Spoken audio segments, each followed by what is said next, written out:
बिस्मिल्लाहिर्रहमानिर्रहीम। अस्सलाम वालेकुम सेकेंडरी क्लास। लास्ट टाइम हमने चैप्टर 6 का क्वेश्चन नंबर 8 डिस्कस किया था। आज हम इस चैप्टर का क्वेश्चन नंबर 10 डिस्कस करने जा रहे हैं, जो कि है what is field property, discuss different field properties in detail. तो फील्ड प्रॉपर्टी बेसिकली क्या है? फील्ड प्रॉपर्टी जो है वो स्पेसिफाई करती है characteristics of data in the field. Mean हमारी फील्ड के अंदर मौजूद जो डाटा है उसकी करैक्टरिस्टिक को स्पेसिफाई फील्ड प्रॉपर्टी करती है। दीज करैक्टरिस्टिक्स इंक्लूड, इन करैक्टरिस्टिक्स में कौन कौन सी करैक्टरिस्टिक्स शामिल हैं? Field size, format, default value etcetera. अब हम इनको डिस्कस करते हैं, इन प्रॉपर्टीज़ को, इन करैक्टरिस्टिक्स को। फर्स्ट वन है field size. Field size property is use to set the size of field. इसमें हम फील्ड का साइज सेट करेंगे।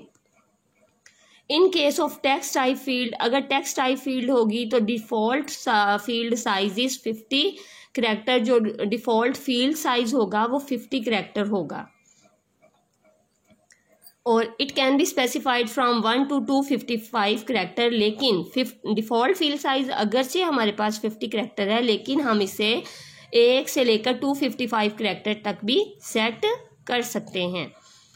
हमने लास्ट टाइम जो है डाटा टाइप पढ़ी थी टेक्स्ट की, तो उसमें भी हमने यही बताया था कि जो टेक्स्ट डाटा टाइप है उसकी जो डिफ़ॉल्ट वैल्यू होती है या उसका डिफ़ॉल्ट साइज़ होता है वो 50 करैक्टर होता है। नेक्स्ट वन है हमारे पास format. Format property is use to specify the format of data. अब जो है फॉर्मेट प्रॉपर्टी डाटा के फॉर्मेट को स्पेसिफाई कर रही है। फील्ड के अंदर जो मौजूद आपके पास डाटा है, फील्ड के अंदर मौजूद जो डाटा डिस्प्ले हो रहा है उसके फॉर्मेट को स्पेसिफाई कर रही है। As it is displayed in the field, के वो फील्ड के अंदर उस डाटा ने डिस्प्ले किस तरह से होना है।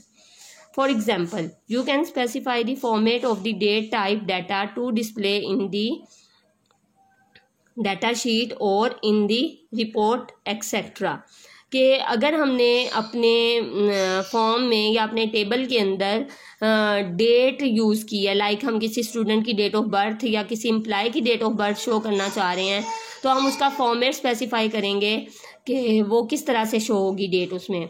बाज़ औक़ात हम चाहते हैं कि पहले डे आए, फिर मंथ आए, फिर ईयर आए, या हम चाहते हैं कि पहले ईयर आए, मंथ आए और फिर डे आए। तो ये उसका फॉर्मेट है। नेक्स्ट वन है हमारे पास डिफ़ॉल्ट वैल्यू।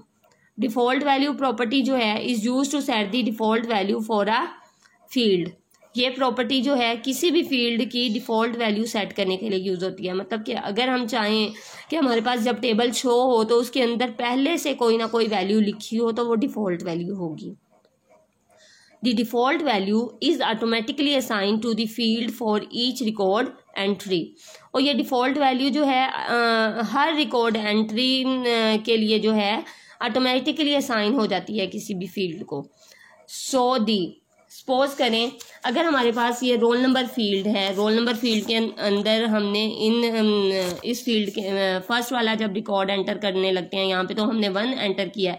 लेकिन अगर हमने इसकी डिफ़ॉल्ट वैल्यू सेट की होती कि enter your roll number here, तो that is its default value.